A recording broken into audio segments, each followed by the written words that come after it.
ผ่านเสียงแล้วมามูซอมบี้อีกเบอร์ลิเลียนวอลแมกนีเซียมนั่นคือ MC CA แคลเซียม SR สารเทียม BA บาเรียม RA เลเดียมแล้วไปหมู่ที่3 B โบลอนส่วน AL อลูมิเนียม GA แกลเลียม IN อินเดียม TL เทอเรียมแล้วก็ไปหมู่4 C คาร์บอน SI ซิลิคอนไง GE เทอร์แมนเนียม SN ทิน TB เลดยาหมู่ที่5 N ไนโตรเจน P ฟอสฟอรัสและ AA สนู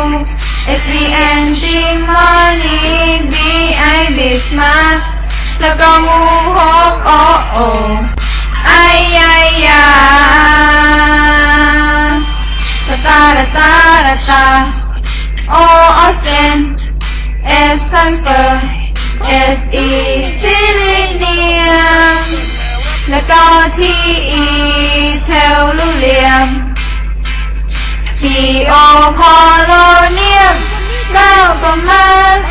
หมู่ที่7หลังจาก F คือฟูออลีน CL คอลีน BR โบมิน ไอโอดีนแอคทาทินก็คือ A ที่นั่นไงแล้วไปหมู่ที่8เริ่มจาก H E ฮีเลียม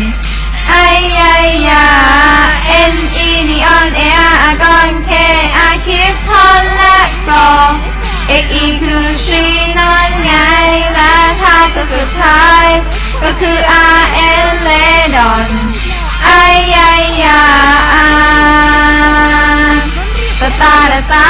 ตาจำต้องจำทุกท่าสำคัญและต้องจำทุกตัวต้องจำทุกท่าสำคัญและต้องจำให้ได้